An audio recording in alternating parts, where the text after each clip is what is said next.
Let's talk about your firewall. We all know it's supposed to be the guardian of your network, right? But here's the thing a lot of people miss. Out of the box, it's not a fortress, not even close. It's more like a pile of bricks. Its real strength, its actual ability to protect you, all comes down to one single thing: how you set it up. And that's the great paradox of a powerful tool like a pfSense firewall. Its flexibility is what makes it so amazing, but it's also its biggest weakness. Because if we don't intentionally, deliberately apply those security fundamentals, we're not actually building a wall. We're just leaving the front door wide open by accident. So for this explainer, we're going to treat this like a battle plan. We're going to look at the key places where the fight for your network is won or lost. We'll dive into the attacker's playbook, how they think, what they look for, and then we'll counter with a defender's strategy, step by step, to turn that basic firewall into a hardened fortress. Okay, so our first battleground, it actually starts before the firewall is even fully online. It's all about securing the very foundation. Now, this is a step that gets overlooked all the time, but it's where the trust for your entire system begins. You get this part wrong, and everything you build on top of it is basically built on sand. So check this out. You've got two completely different mindsets here. The attacker, they're looking for the easy win, the low-hanging fruit, a compromised download file, a default admin password that was never changed. Their goal is to get in early and quietly. As a defender, your job is to slam those doors shut from moment one. You verify your install media. You change those default credentials the very first time you log in, and you lock down physical access. You have to start with a foundation you can trust. All right, foundation secure. Let's move to the next critical battlefield, protecting the control panel itself. This is all about guarding the keys to the entire kingdom. And this quote says it all. The management plane, the web interface, that web GUI where you configure everything, that is the absolute #1 target. If an attacker gets access to this, it is game over. Seriously, they can rewrite your rules, they can spy on your traffic, they can turn off all the alarms. They literally own your network. So the attacker's goal is dead simple. Find that login page.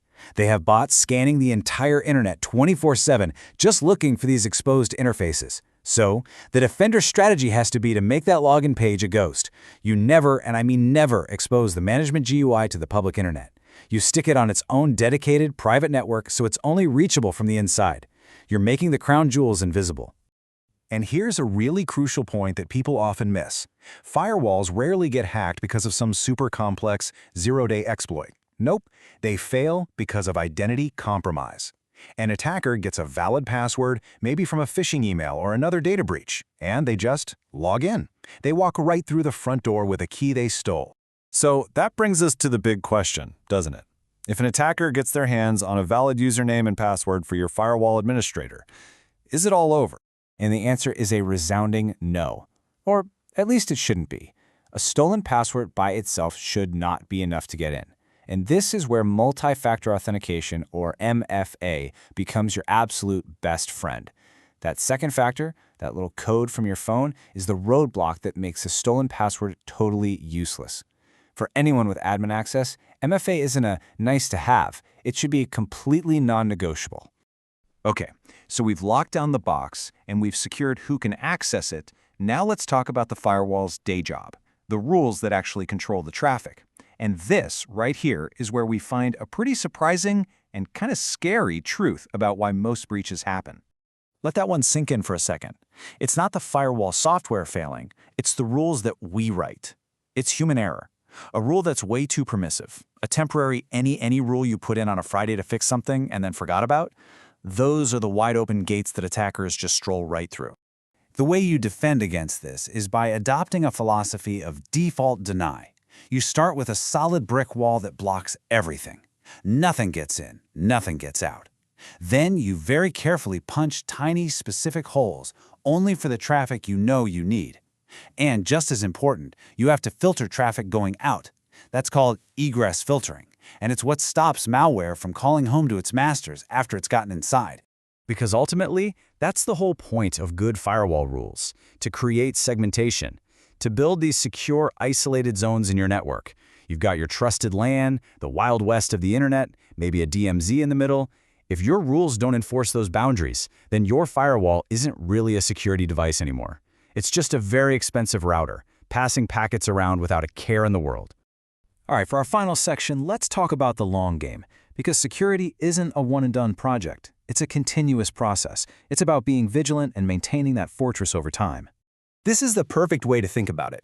Your logs are your security cameras. They're the eyes and ears of your entire defense. If you're not logging or not looking at your logs, you are completely blind.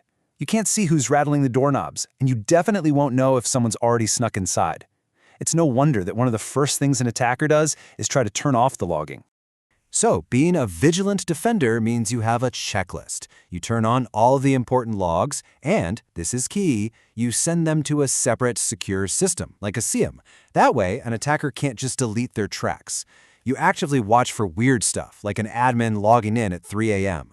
And of course, you patch your system and you get rid of any software you're not using to shrink your attack surface. It's a constant, active process. And that really is the biggest takeaway here. Security is a verb. It's something you do, not something you buy. It's not a set-it-and-forget-it appliance.